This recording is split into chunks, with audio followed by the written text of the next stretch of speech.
In this video, we will cover some of the other features of the Microprobe Analysis Toolkit, or SMAK, that we have not covered in the other tutorials. This will cover a smattering of different features, and hopefully we'll show off some of the new things that have come out of the program recently. I'm going to review one of the samples that we looked at earlier, and this was the lapis sample.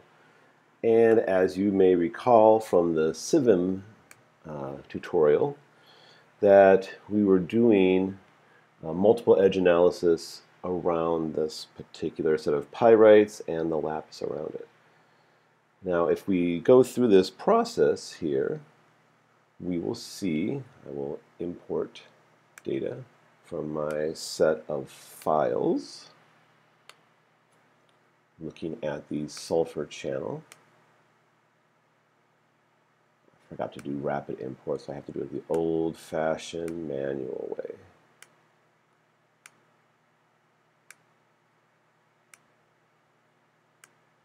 Luckily, there aren't too many files. Okay.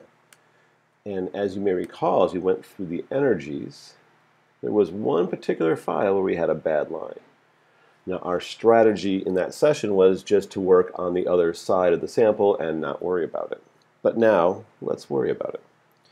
So why do we care about that? Well, if I zoom in here to this section here, and say I do PCA looking at these pyrites to see if there's anything exciting happening around the pyrite. If I do a normal PCA,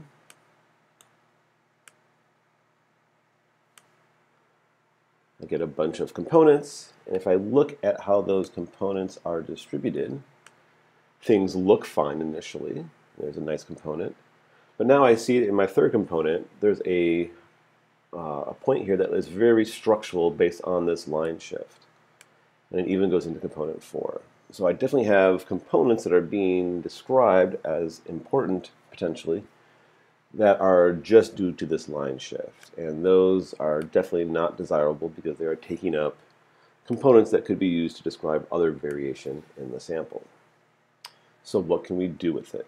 Well, let's go back then to, we will close this file and discard those changes. Reload. And now we will also open up the 2475 file, our problem file. With this one, we will now zoom in closely here and see that. And now it looks like the best solution would be to shift this 1 pixel to the left. So under Process, we can do a manual pixel row shift. We click on the desired row. This is why we're zoomed in. And then say -1. And that looks much more reasonable now. Now this is done to every channel in the data set. So it doesn't, you have to do this per file. The other files seemed fine, so we won't worry about those. But now I would save this as a processed file. And now, when I go back to here and I want to import my data, I would import all of the data minus the one that was bad, instead using the corrected one. And again, we'll import these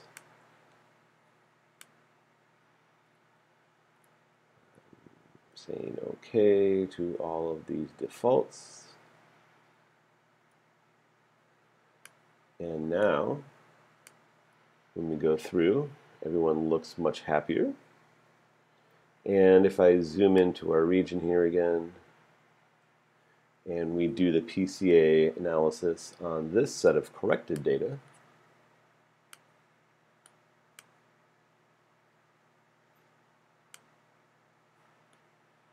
we now will look at our components and see that yes, the first two also look normal. But now we actually have structure in this third component that is not related to a pixel shift. Right? And maybe we're losing information on the fourth and fifth, but this component did not come out at all in our previous analysis because it was lost in the major noise of that pixel row shift. So this is a good way to get around small changes in our data that we need to make. Now, what happens if we have a larger problem? I'm going to open another data set. That would be in here. If we look at this one, this is another data set from the same sample. And I'm going to do the edge removal. If we look here, there's a whole smattering of little errors that have occurred. Sometimes when we're scanning rapidly in particular, the detector doesn't always behave the way we expect it to with the pulses, and we get these very odd shifted rows throughout the sample. To try to correct this one row at a time would be extremely painful. And if we look carefully, there's even multiple errors in the same row, where this one would be 2, this one might be 3, and we have to be much more careful about how we would correct this. This is a universal problem, and we can even see that in this particular one because the time channel shows all these little holes. So these little skips within the data sample. Luckily, we have a way to get around this. So I'm going to now load the rest of these files here as well, because every single file, of course, because these are being mapped at the same time, they all are slightly different. So they will all have slightly different patterns. We can't correct them all independently. We have to correct them, or we can't correct them all at the same time. We have to do them each independently. Okay, so here we are.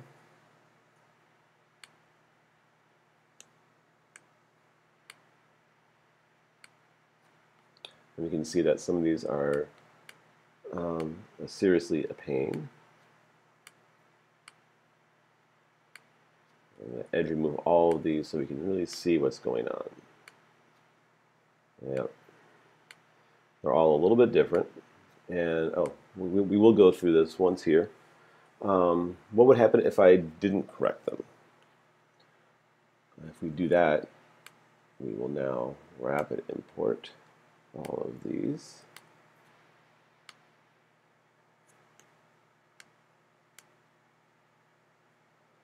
If we think it was bad with one pixel being misaligned, if we do the entire set here with all of their bits,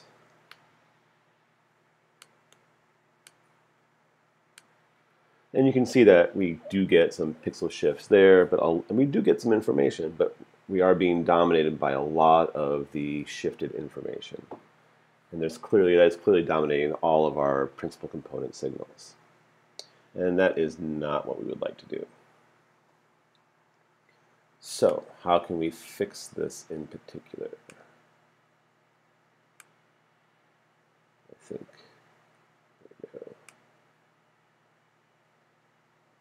Okay, so we can go and say process, and there is a low signal shift. And this will look for that low signal missing pixel and shift everything accordingly. And it asks us, do we want to use the time channel to calculate the fix? And that is a yes. And now it has done that, and lo and behold, everything looks fantastic. Now, I wouldn't trust all these other ones because they will all be shifted differently.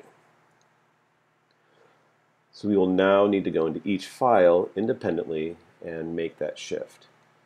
In this particular file, I want to remove all of the imported files that we had before and our bad PCA, because we don't want to be confused by those anymore. There we go. We will now come to this file, and here's our time channel, process, low signal shift, and we'll repeat this for each of those data files and verify that everything will look beautiful at the end. In process,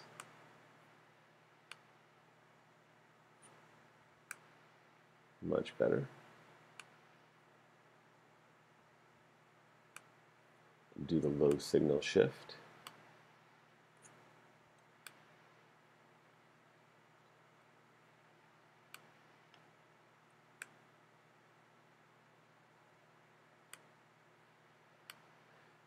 getting close to being done. There we go.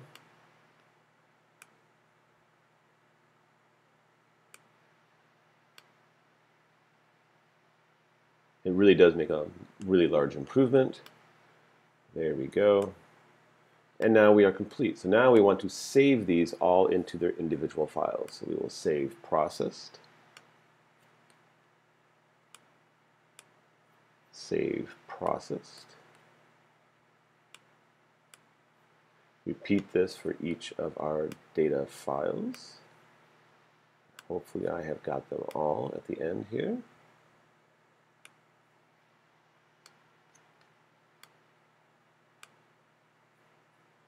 It looks like I have. Good. So now, when we come to our first file here, and now we want to do the rapid import, we will select just the processed files.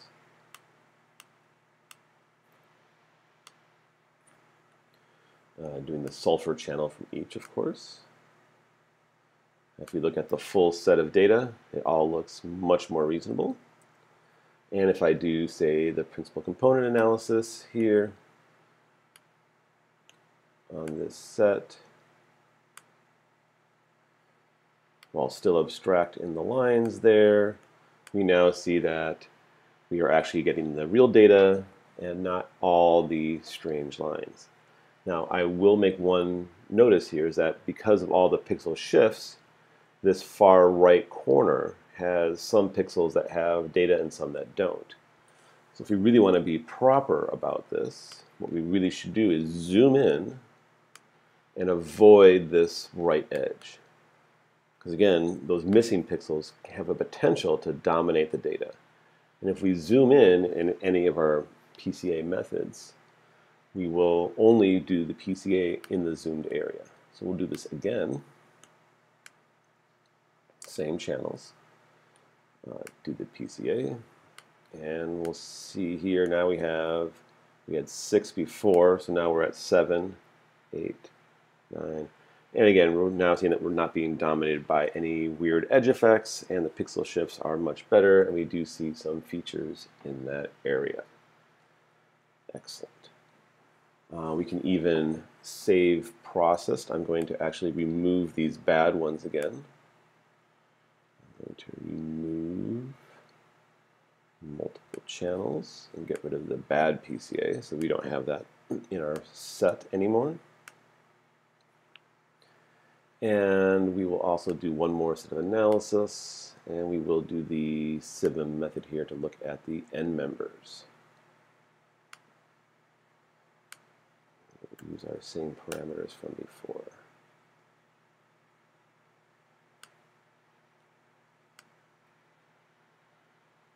And there we see all the different phases that the method is picking out. There are lapises, maybe some redox around the pyrites.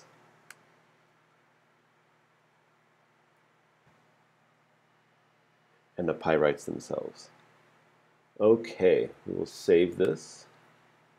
And whenever I have to save these, I usually get rid of the energy portion, since we know that there is no longer an energy involved in this. Okay, so now we have shown how to fix some of the files for some of their pixel shifting. What you might often have too is, if you've often noticed, we might often have a coarse scan that was made. I'm going to move this back into shape here. So here's a larger portion of the sample, and we can see that we covered a much larger area. And we might want to say, okay, well, let's see exactly where the analysis that I just did fits into this larger picture.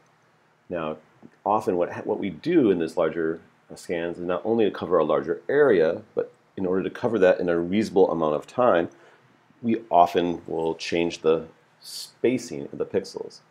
So we can see here, if we look carefully, these are 20 micron pixels. And the data here is at 10 micron pixels. So we have a different spatial resolution. Now, if we weren't sure of the actual resolution, we can always go into that data log file that is often saved, and we could scroll and find the course file. And I'm actually just going to use here and say find lab course and verify that this was at 25 microns here actually. So we have 25 microns in the original, and in our higher resolution files we were at, where is the resolution? 10 microns here. Okay, well, that was so 10 microns here.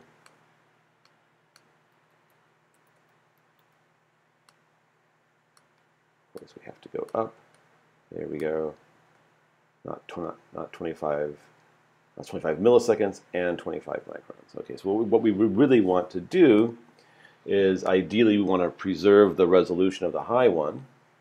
We'd want to take this course file and oversample it and change the resolution. In order to do this, this is a process, and we can change the resolution.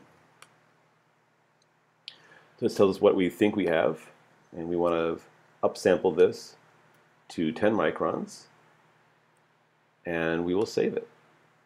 We will put this into a new file, and it also then gives us the same name that we had before and gives us a new appendix of the file name that says that we're changing the resolution to 10 by 10 microns. There we go. We have saved it. It's saving. Now we can even load that new file. And here we go. And it looks very similar, obviously, but now we've changed that resolution, so it's done the sampling around it. It kind of creates a little bit of blurring effect because it was adding data points into the session there. But now we have the same physical spacing between this sample and our processed high resolution data. We can come over here now and say, well, let's import data into this file to overlay. So we're going to import from our process data that we had, and let's say we wanted to say where is that very interesting data channel that was one of the SIVM methods.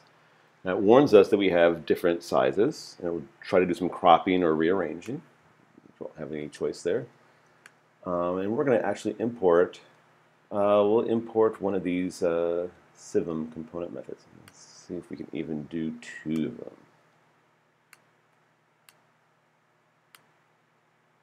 It's going to give it a new name. It's going to try to figure out the energy and everything else, but since we don't have any other competing energies in there, we'll just go with component 1 again.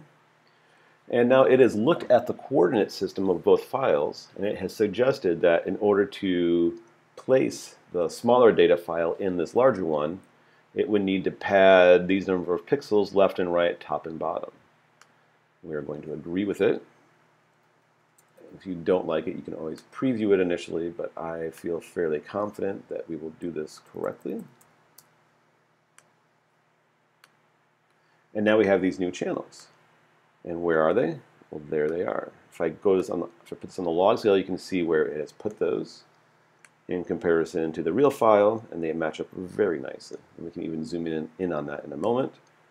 But now we can see that we have these portions here, and we can now say, if I wanted to go into a, let's actually zoom in just to verify. So we could take this larger portion of our sample and say this is what we're interested in, these pyrites in this portion here. And let's verify again. Those have great agreement between their positions. And we could say let's do a tricolor. And now look at the overall sulfur distribution on this sample from the large file. And now compare where these other 2 chemistries are. Right? And you could then have a highlight of a higher resolution area within the larger one. Again, this method could be great for comparing different samples from different beamlines, so from a high resolution core scan on 10.2 to sulfur data on 14.3. You can try to recorrelate and remesh your data this way, or from these larger scans to these smaller scans, or any other reason why you may need to resize and change the resolution of your data, even to match visual photographs too, and try to overlay these natively in the microanalysis of Toolkit rather than trying to blend them together in Photoshop or PowerPoint.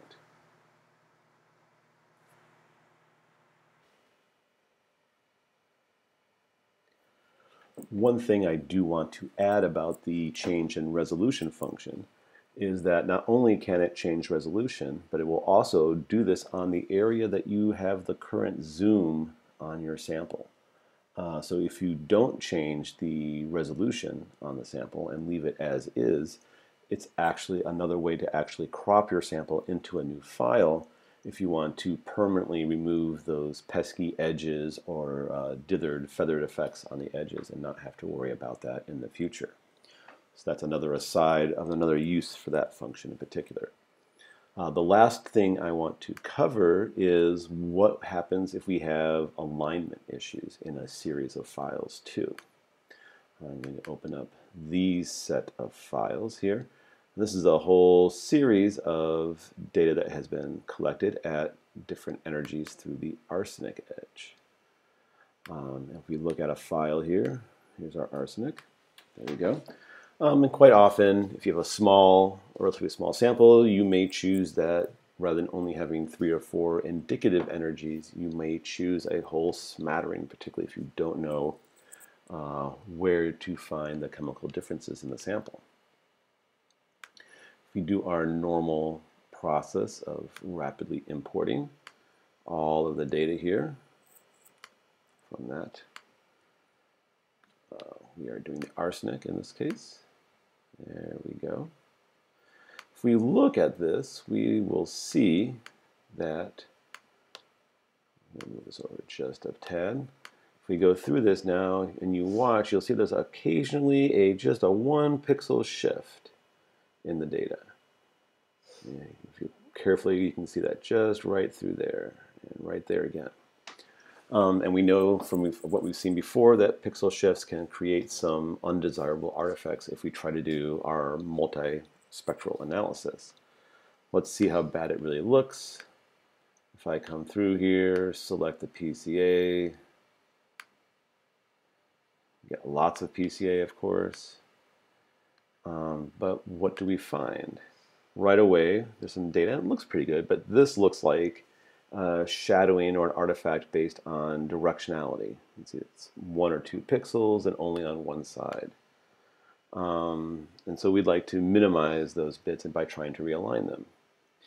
Now the other problem that we can have is that while we have this data, if we look as we're going through the edge, the data is actually changing. And when you want to align data, you want to have all the data to be as similar as possible. Otherwise, we'll have no idea how to align that data.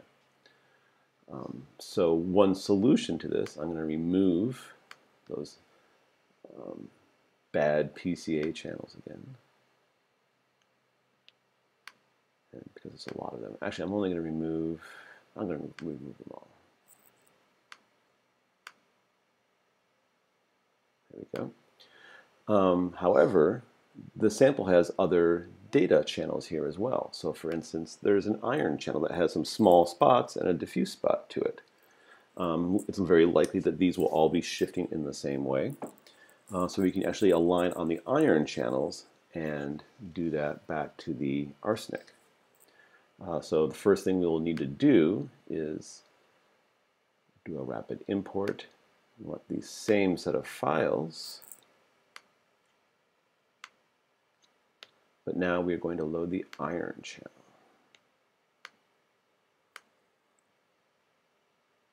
There we go. Now we have a set of iron data. If we look at that iron data, hopefully we'll see that same little shift. Yep, there we saw the same shift again. And the distributions are all essentially the same as we go through. So that's good. And now we want to align these images. So under Process, we will go to Stack Alignment. This will align a stack of images and try to figure out the relative shifts to one another and make those corrections. So here we are in this stack of data. We'll select just the iron channels and click Start. And it's going to go through that and figure out here in the DOS windows, here you can see that it's figuring out the overall pixel shift changes on each one. And every now and then you get a larger change. And that's our shift. And we have now created channels that are stack 1. If I look at this stack, it goes through and does not make those large pixel shifts anymore. So we feel very good about that. But this was done on the iron. Now we actually wanted to do this with the arsenic. But again, because the arsenic could be changing significantly, we don't want to use that as our main alignment, but we can apply the last alignment to another set of channels. So there's our apply last alignment. And now we will select all of the arsenic channels. There we go. Hit Start. And it'll just take those exact same shifts in the exact same order and apply them. And now we have a whole bunch of arsenic stacks that are now beautifully aligned. We're very excited about that. And if we do the principal component analysis, we hopefully will see that all of our shift problems have been cured, and we have a nice clean data set. So here is our PCA on our aligned values. And if we take a look at these, there's our central. Oh, now we see a very clean portions of the grains within here. There are some bits that are of a surface, but now I trust this much better because there were also, again, full grains on the side here, not just directional artifacts. There could be a little bit here, but now we may begin to realize that some of these things that we thought were directional artifacts may not have been completely that way. But again, we can see and we feel much more confident that what we are seeing here as differences are real and not artifacts, because we have done the pixel shift and our pieces are coming out much cleaner.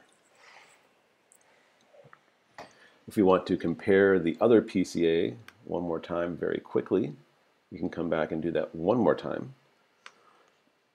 I will do a PCA on the original stack.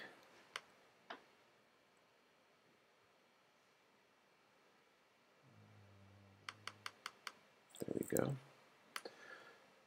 Do PCA on that. Of course, it's just added them, so we need to see that. Noise, noise, noise. There we go, on 20. See, we can see the difference now. I'm going to pull these up in a bicolor mode so we can compare them directly. So I want to look at component 1 from our stack aligned information versus the component 1, which I believe was 20 here. 21, there we go. And so here it's not so bad. Those look pretty good. If we move on to the second set,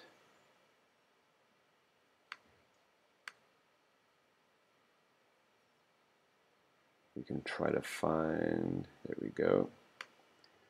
Again, there are some differences here, but you see the second one where we didn't do the alignment is dominated by the edge effect up here, whereas our edge corrected in the red here is not dominated at all, but it has no notion of that whatsoever. If we go to the third component, this will now be 22. Again, some of the same features are coming up, but we see again that there's a change in between the edge corrected and shifted ones versus the non-shifted ones.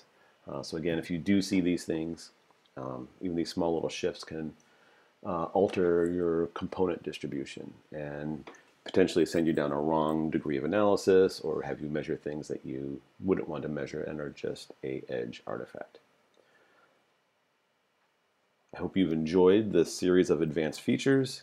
and stay tuned for more things happening to SMAK in the future. Thank you.